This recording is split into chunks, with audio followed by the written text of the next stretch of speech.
গাজর দিয়ে গাজরের সবচাইতে ভালো লাগার যে রেসিপিটা বলতে পারেন সেটা কিন্তু এই গাজরের হালুয়া। গাজরের হালুয়া যেমন চটজলদি বানানোও হয়ে যায়, তেমনি কিন্তু খেতেও অসাধারণ হয় আর খুব সহজে বানানো হয়ে যায়। এর জন্য 4টে গাজর খোসা ছাড়িয়ে নিয়ে গ্রেট করে নিয়েছি। চাইলে আপনারা মিহি করে কেটেও নিতে পারেন, তবে কেটে নেওয়ার থেকে গ্রেট করে নিলেই কিন্তু বেশি সুবিধা হয়, আমার অন্তত মনে হয়। তারপরে কড়াইতে দিয়ে দিচ্ছি গাওয়া ঘি। চাইলে ঘি আর সাদা তেল মিশিয়েও করতে পারেন, তবে ঘি দিয়ে করলে কিন্তু স্বাদটা অনেক গুণ বেড়ে যায়। এখানে আমি বড় চামচের 4 চামচ মতো ঘি দিয়ে নিয়েছি। এবার ঘিটা ভালো করে কড়াইতে ভালো করে মাখিয়ে নিচ্ছি। এবার দিয়ে দিচ্ছি কাজু আর কিশমিশ। ভালো করে কাজু আর কিশমিশটা ঘিয়ে ভেজে নেব।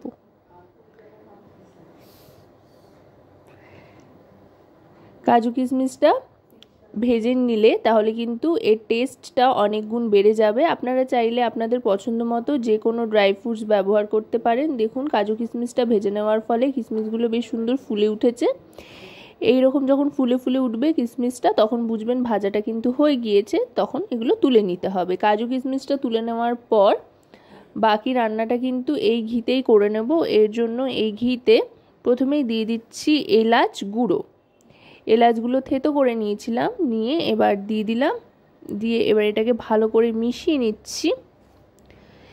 এবার দিয়ে দেব গ্রেট করে রাখা গাজরটা। এখানে 4টে গাজর নিয়ে নিয়েছি। এই 4টে গাজরের জন্য যে দুধটা ব্যবহার করব সেটা কিন্তু 1/2 লিটার পরিমাণে।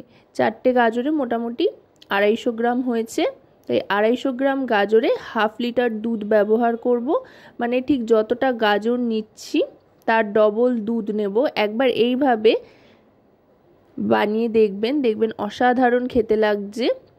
একবার খেলে বারবার খেতে ইচ্ছে করছে, আর যেই এই গাজরের হালুয়া খাচ্ছে সেই দেখবেন আপনার কাছে রেসিপি জানতে চাইছে। গাজরটা ভাজতে ভাজতে যে একটু হালকা রং হয়ে আসবে আর খুব সুন্দর একটা গন্ধ ছাড়তে আরম্ভ করবে, তখন কিন্তু দুধটা দিয়ে দিতে হবে।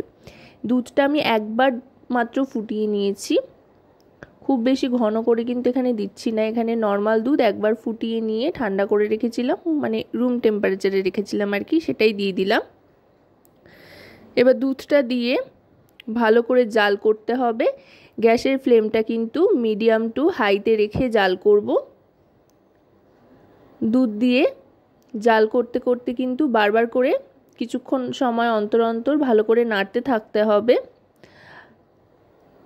এইভাবে নাড়তে থাকলে কিন্তু তাহলে গাজরটা খুব সুন্দরভাবে দুধের সাথে মিশে যাবে। এবার দিয়ে দিচ্ছি চিনি। ছোট বাটির 1 বাটি পরিমাণে চিনি এখানে দিয়ে দিচ্ছি। দেখুন চিনির ব্যাপারটা কিন্তু আপনারা আপনাদের স্বাদ অনুযায়ী ব্যবহার করবেন, কারণ অনেকে বেশি মিষ্টি পছন্দ করে, অনেকে আবার একটু কম মিষ্টি পছন্দ করে, সেই বুঝে চিনির ব্যবহারটা করবেন। আর চিনি দিলে কিন্তু একটু যেহেতু জল ছাড়ে, তাই আবার একটু জল ছেড়েছে, তাই যাতে তাড়াতাড়ি টেনে আসে বা ঘন হয়ে যায় সেই জন্য একটু গুঁড়ো দুধের ব্যবহার করছি। 1 বাটি চিনি দিয়েছিলাম আর তারপরে 1 হাতা পরিমাণে গুঁড়ো দুধ দিয়ে দিলাম, ছোট হাতার 1 হাতা। এই গুঁড়ো দুধেও কিন্তু অনেকটাই মিষ্টি থাকে, তাই এখানে কিন্তু মিষ্টিটা অ্যাডজাস্ট হয়ে যাবে। আর গুঁড়ো দুধের আলাদা একটা স্বাদ আছে, এতে করে স্বাদটা আরও অনেক গুণ বেড়ে যাবে। এবার ভালো করে পুরোটা মিশিয়ে নিচ্ছি। বেশ একটা মাখো মাখো ব্যাপার আসতে কিন্তু আরম্ভ করেছে।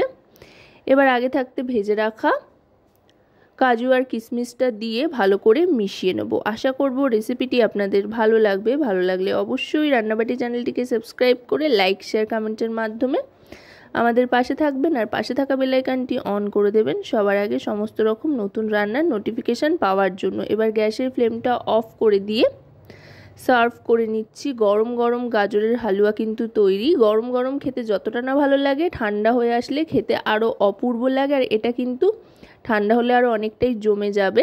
তাই এখনই এটা নামিয়ে সার্ভ করে নিচ্ছি।